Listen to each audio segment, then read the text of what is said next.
Hello दोस्तों, स्वागत है आपका हमारे YouTube channel study for exam and knowledge में। आज हम लोग डिस्कस करने वाले हैं शब्द विचार के बारे में कि शब्द विचार क्या है, यह देखेंगे हम लोग। तो स्टार्ट करते हैं शब्द विचार से। मॉर्फोलॉजी क्या है या शब्द विचार क्या है। तो वर्णों के व्यवस्थित समूह को, वर्णों के सार्थक और व्यवस्थित समूह को जिसका एक अर्थ हो, उसे हम क्या कहते हैं, शब्द कहते हैं। वर्णों के व्यवस्थित समूह को जिसका एक अर्थ निकलता हो उसे हम क्या कहते हैं, शब्द कहते हैं। यानी जब वर्णों को हम इस क्रम में अरेंज करेंगे तो वर्णों को इस क्रम में अरेंज करें कि वह एक अर्थ प्रदान करे, वह क्या करे, एक अर्थ प्रदान करे, तो उसे हम क्या कहते हैं, शब्द कहते हैं। जैसे चीता, जब हम वर्णों को इस क्रम में अरेंज करेंगे तो चीता यह जो बनेगा तो यह अर्थ, एक निश्चित अर्थ क्या करता है, प्रदान कर रहा है। उसी तरह से घोड़ा, पुस्तक, परिवार, विद्यालय इत्यादि। शब्दों की विशेषताएं इस प्रकार है, यानी जो शब्द बनते हैं उनकी कुछ विशेषताएं हैं जो इस प्रकार है। शब्द वर्णों के मेल से बनते हैं। शब्द किससे बनते हैं, वर्णों के मेल से बनते हैं। वर्ड जैसे क, ख, ग, घ, अ, आ, ई। वर्ड जो है उसको दो भाग में डिवाइड किया है, क्या है, स्वर और व्यंजन में। तो कहने का मतलब यहाँ पे है कि शब्द वर्णों के मेल से बनते हैं। शब्द किससे बनते हैं, वर्णों के मेल से बनते हैं। शब्दों का कुछ न कुछ अर्थ होता है, यानी जब शब्द विशेष क्रम में अरेंज होते हैं, जब उसका एक निश्चित अर्थ होता है, तभी वह शब्द का क्या करते हैं, निर्माण करते हैं। शब्दों को वाक्यों में प्रयोग किया जा सकता है। शब्दों को वाक्यों में प्रयोग किया जा सकता है। वाक्य का रूप धारण करके शब्द विचारों को प्रकट करते हैं। वाक्य का रूप धारण करके शब्द क्या करते हैं, विचारों का प्रकट करते हैं। इसके बाद बात करेंगे हम लोग शब्द किसे कहते हैं और पद किसे कहते हैं। शब्द भाषा की स्वतंत्र इकाई है। शब्द क्या है, भाषा की स्वतंत्र इकाई है। जब कभी भी आपसे पूछ ले कि भाषा की स्वतंत्र इकाई क्या है, तो वह क्या है, शब्द है। भाषा की स्वतंत्र इकाई क्या है, शब्द है। भाषा की सबसे छोटी इकाई जो है वह क्या है, वर्ड। भाषा की सबसे छोटी इकाई वर्ड है, लेकिन भाषा की स्वतंत्र इकाई जो है उसे हम क्या कहते हैं, शब्द कहते हैं।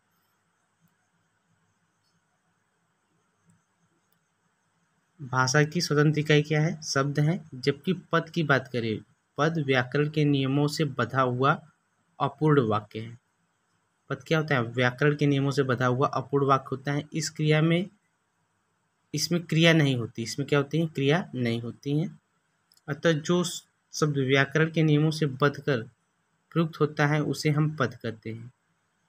जो शब्द व्याकरण के नियमों से बंधकर प्रयुक्त होता है उसे हम शब्द कहते हैं।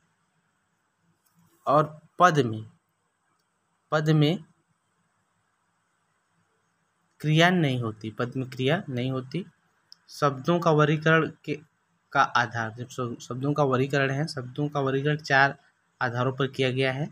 अर्थ के आधार पर, उत्पत्ति के आधार पर, व्युत्पत्ति के आधार पर और प्रयोग के आधार पर। शब्दों का वर्गीकरण कितने भागों में किया गया है, तो यह प्रश्न कई बार पूछा जाता है कि शब्दों का वर्गीकरण कितने भागों में किया गया है। 4 भागों में किया गया है।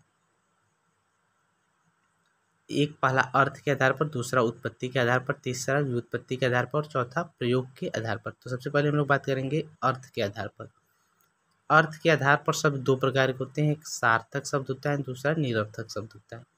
सार्थक शब्द किसे कहते हैं, जिन शब्दों का कोई अर्थ हो उसे हम क्या कहते हैं, सार्थक शब्द कहते हैं। जैसे घर, दुकान, कुर्सी, मेज, पहाड़ इत्यादि क्या है, सार्थक शब्द हैं।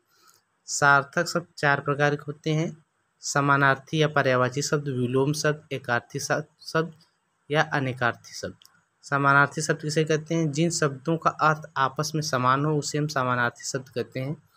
जैसे कि पर्यायवाची, सूर्य का पर्यायवाची दिनकर, दिवाकर, भानु, भास्कर जो होगा यह क्या है, सूर्य के लिए समानार्थी शब्द है। सूर्य के लिए क्या है, समानार्थी शब्द जो समान अर्थ प्रकट कर रहे हैं। उसी तरह से नदी, सरिता, तटनी, तरंगनी ये क्या है, नदी का पर्यायवाची शब्द है। तो नदी के लिए सरिता, तटनी, तरंगिनी आदि शब्द का भी प्रयोग किया जा सकता है। विलोम शब्द किसे कहते हैं, जिन शब्दों के अर्थ आपस में एक दूसरे से क्या हो, विपरीत हो, उल्टे हो, उसे हम विलोम शब्द कहते हैं। जैसे रात का दिन, धर्म का अधर्म, हानि का लाभ। क्या है, यह विलोम शब्द है। हानि का क्या विलोम शब्द है, लाभ। उसके बाद बात करेंगे हम लोग एकार्थी शब्द किसे कहते हैं। जिन शब्दों का एक ही अर्थ हो, एक ही रूढ़ शब्द हो, जिन शब्दों का एक ही अर्थ हो उसे हम एकार्थी शब्द कहते हैं। जैसे घर, कमल, गांव, नगर इत्यादि। घर, कमल, गांव, नगर इत्यादि क्या है, एकार्थी शब्द, यानी इसका एक ही अर्थ होगा। घर का अर्थ घर ही होगा, कमल का अर्थ कमल का फूल ही है, गांव का अर्थ गांव ही है, नगर का अर्थ क्या है, नगर। अनेकार्थी शब्द जिन शब्दों का एक से अधिक अर्थ हो, जिन शब्दों का एक से अधिक अर्थ हो उसे हम क्या कहते हैं, अनेकार्थी शब्द कहते हैं। अनेकार्थी शब्द जैसे कि उत्तर, उत्तर का क्या हो जाएगा, अनेकार्थी शब्द में उत्तर, उत्तर का एक उत्तर दिशा और एक क्या होता है, जवाब देना। उत्तर का अर्थ होता है एक जवाब देना और एक क्या अर्थ है, दिशा। सोना का अर्थ धतूरा है, सोना का अर्थ क्या है, धतूरा है। तो अनेकार्थी शब्द जिन शब्दों का एक से अधिक अर्थ हो उसे हम क्या कहेंगे, अनेकार्थी शब्द कहेंगे। निरर्थक शब्द जिन शब्दों का कोई अर्थ न हो, जिन शब्दों का कोई अर्थ न हो उसे हम निरर्थक शब्द कहते हैं। जैसे कि ऐसे शब्दों की गणना व्याकरण में नहीं की जा सकती। जैसे लकम, लकम क्या है, निरर्थक शब्द है। राटी, वज्जी, ये क्या है, ये निरर्थक शब्द है, यानी जिसका कोई अर्थ नहीं है। अब इसके बाद बात करेंगे हम लोग उत्पत्ति के आधार पर। उत्पत्ति के आधार पर शब्द के 5 भेद होते हैं। उत्पत्ति के आधार पर शब्द कितने भेद होते हैं, उत्पत्ति के आधार पर शब्द के 5 भेद होते हैं। तत्सम, तद्भव, देशज, विदेशज और संकर शब्द। तत्सम शब्द किसे कहते हैं, तत्सम वे शब्द होते हैं जो संस्कृत भाषा के होते हुए भी हिंदी में ज्यों का त्यों प्रयोग होते हैं। यानी तत्सम ऐसे शब्द होते हैं जिनका प्रयोग संस्कृत में होता है और हिंदी में इन शब्दों का प्रयोग अभी भी ज्यों का त्यों हो रहा है, तो उसे हम क्या कर रहे हैं, तत्सम शब्द कहते हैं। जैसे पुष्प, मृग, दुग्ध, स्वर्ण, मयूर, वानर, धेनु इत्यादि। तद्भव वे शब्द होते हैं जो संस्कृत से बिगड़कर या जिसमें विकृति होकर हिंदी में प्रयुक्त होते हैं, उसे हम क्या कहते हैं, तद्भव शब्द। देशज शब्द, देश में उत्पन्न हुए शब्द को क्या कहते हैं, देशज शब्द कहते हैं। विदेश से आए हुए शब्द को हम विदेशज शब्द कहते हैं। विदेशज शब्द जैसे कि अंग्रेजी शब्द से आए हुए शब्द telephone, pipe, TV, doctor, letter, hawk, ये क्या है, अंग्रेजी से आए हुए शब्द हैं। फारसी से आए हुए शब्द बाग, किनारा, गुब्बारा, आदमी, खंजर, अमीर, क्या है, फारसी शब्द से आए हुए शब्द हैं। अरबी शब्द शतरंज, तारीख, कागज, तकदीर, इस्तीफा, ये क्या है, अरबी शब्द हैं। तुर्की शब्द कैंची, कालीन, काबू, चाकू, सौगात, ये तुर्की शब्द से आए हुए शब्द हैं। इसी तरह से पुर्तगाली शब्द से आए हुए शब्द नीलम, फीता, तौलिया, कनस्तर, या पुर्तगाली शब्द से आए हुए शब्द है। जर्मन शब्द से आए हुए शब्द गैराज। इसके बाद हम लोग बात करेंगे संकर शब्द। जो शब्द किसी एक भाषा में न होकर के दो भाषाओं के मेल से बनते हो, यानी दो भाषाओं के मेल से बने हुए शब्द को क्या कहते हैं, संकर शब्द कहते हैं। दो भाषाओं के मेल से बने हुए शब्द को संकर शब्द कहते हैं। जैसे कि कुछ उदाहरण दिया गया है। अखबार क्या है, फारसी भाषा शब्द है। अब जब यह हिंदी भाषा शब्द वाला से मिलता है तो यह हो जाता है अखबार वाला। उड़ान हिंदी भाषा शब्द है। जब यह तस्तरी फारसी भाषा शब्द से मिलता है तो उड़न तस्तरी बन जाता है। इसी तरह से रेल अंग्रेजी भाषा शब्द है। गाड़ी देसी भाषा शब्द है। दोनों को मिलाकर के बन गया रेल गाड़ी, जो कि एक क्या है, एक संकर शब्द है। ये सभी क्या है, संकर शब्द। संकर शब्द यहाँ पे बताया गया संकर शब्द जो होता है दो भाषाओं से मिलकर बना हुआ शब्द को हम क्या कहते हैं, संकर शब्द कहते हैं।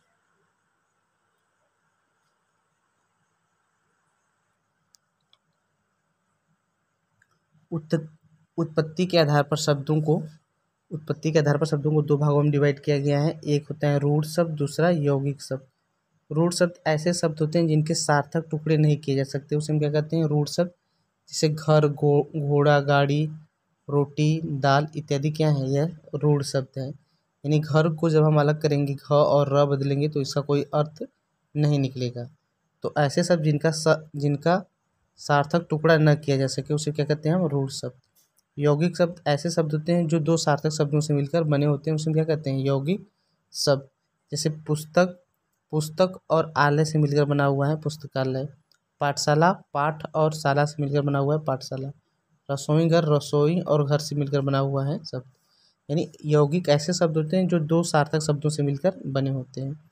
योग रूढ़ शब्द वे यौगिक शब्द जिनका अर्थ रूढ़ होता है, अर्थात जो सामान्य अर्थ के स्थान पर कोई विशेष अर्थ प्रदान करते हैं, उसे हम क्या कहते हैं? योग रूढ़ शब्द कहते हैं। जैसे लंबोदर जो एक विशेष अर्थ प्रदान कर रहा है, गणेश जी की तरफ यह इशारा कर रहा है।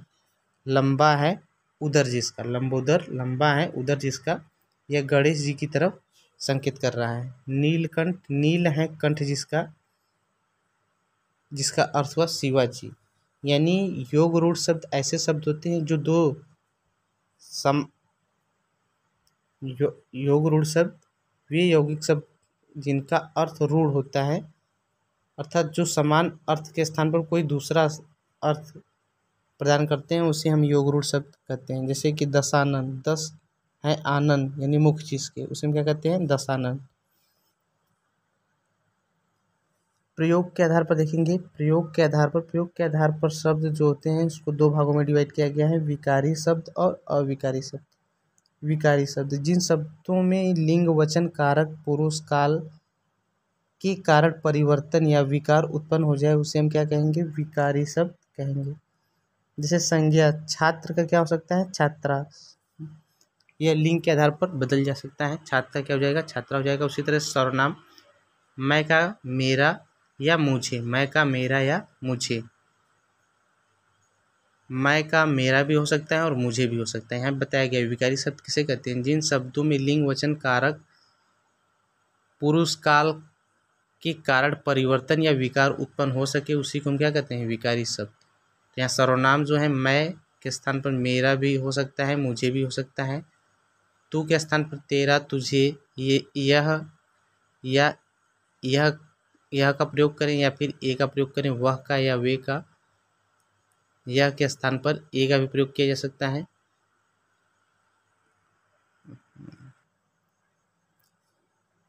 उसी तरह से विशेषण के आधार पर मोटा का मोटी हो सकता है, पतला का पतली हो सकता है, काला का काली हो सकता है।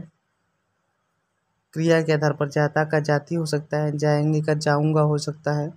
अविकारी शब्द किसे कहते हैं? जिन शब्दों में लिंग, वचन, कारक, काल और पुरुष के कारण परिवर्तन या विकार उत्पन्न न हो उसे हम क्या कहते हैं? अविकारी शब्द। जैसे कि क्रिया विशेषण, प्रतिदिन में कोई भी परिवर्तन नहीं किया जा सकता, थोड़ा में कोई परिवर्तन नहीं किया जा सकता, कम या तेज में कोई परिवर्तन नहीं किया जा सकता। समुच्चय बोधक में और, तथा, किंतु, परंतु ये क्या है? अविकारी शब्द हैं जिसे हम समुच्चय बोधक अविकारी शब्द कहते हैं। संबोधन, बिना अपेक्षा के, विस्मयदिबोध, वाह और अरे, यानी जहाँ पर भी विस्मयदिबोधक शब्द का प्रयोग होता है वो क्या होते हैं? अविकारी शब्द होते हैं। तो आशा करते हैं कि आपको वीडियो पसंद आएगा। वीडियो पसंद है वीडियो को लाइक करें, शेयर करें, चैनल को सब्सक्राइब करें। Thanks for watching.